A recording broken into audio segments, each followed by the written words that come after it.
My name is Adam, and until last year, I lived a completely ordinary, quiet life. I went to work, came home, watered my lawn, waved to the neighbors, the usual stuff. But everything changed the day my heart decided that he was the new target. And they trust me. They had no more idea who they were messing with. It all began on a random Tuesday morning. I opened my mailbox and he found a bright yellow envelope labeled, "How violation immediate action required." My heart dropped. I thought, what did he do? Did my dog bark? Is my grass too long? Did someone steal my trash can again? I tore the letter open and he nearly laughed. The violation? Apparently, my front porch light was too bright and disturbing the aesthetic harmony of the neighborhood.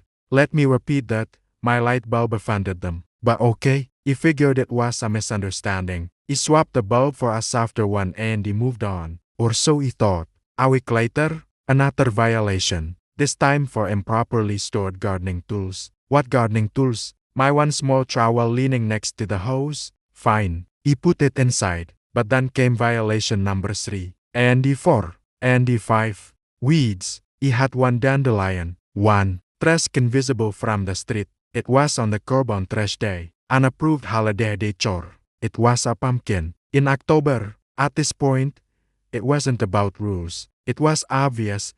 The how was targeting me. So he went to the next board meeting to ask what the problem was. He walked into the room, and the board members were already whispering. The president, a woman who looked like she ate joy for breakfast, smirked at me. "Mr. Adam," she said, "you're becoming a problem homeowner. A problem for existing." He explained calmly that the violations didn't make sense, but they chewed me off. The treasurer leaned in and decided, "If you don't like the rules, maybe this neighborhood isn't for you." Ah, so that was. They wanted me gone, but he had no more idea why until someone slept. The secretary muttered, his house would boost the development value if we handled this. And suddenly it clicked. They wanted to pressure me into selling. My house was on a corner lot prime for the house expansion plans. They weren't enforcing rules. They were running me out. He left that meeting shaking with anger, but he wasn't planning on fighting them emotionally. No more, no more. He was going to fight them legally. He spent hours researching,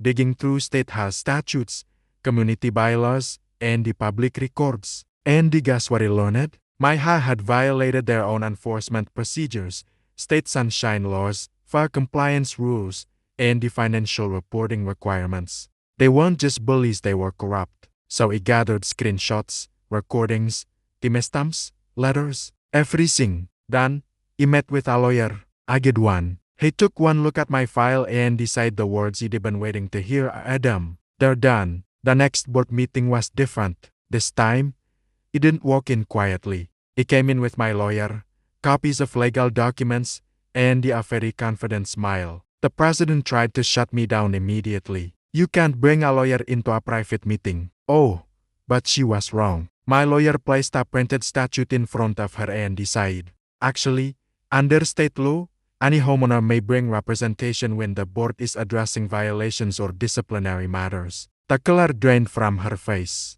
He asked, "Would you like to continue?" They had no more choice. So he began. Every false violation, every misused fine, every illegal decision, every shady vote, every conflict of interest, every time they ignored their own rules. He laid it all out calmly, professionally, and with evidence. The board panicked. The treasurer tried to claim it was all a misunderstanding. The secretary started crying. The president said he was being dramatic. He simply handed them a folder labeled, "Notice of Intent to File a Civil Suit and the State Agency Complaint." They froze. Within a week, all my violations were revoked.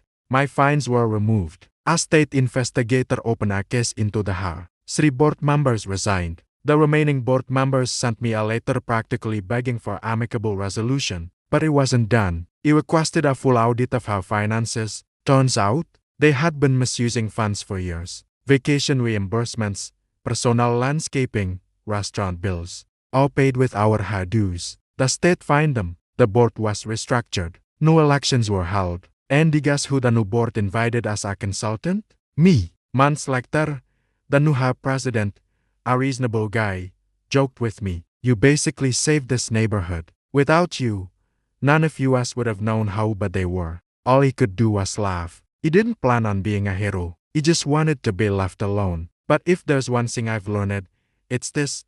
When A and H decides to bully the wrong homeowner, they create their own worst nightmare. And in my case, they created me. Thanks for listening to my story. If you've ever had a run-in with A and H, let me know in the comments below. And don't forget to like and subscribe for more stories.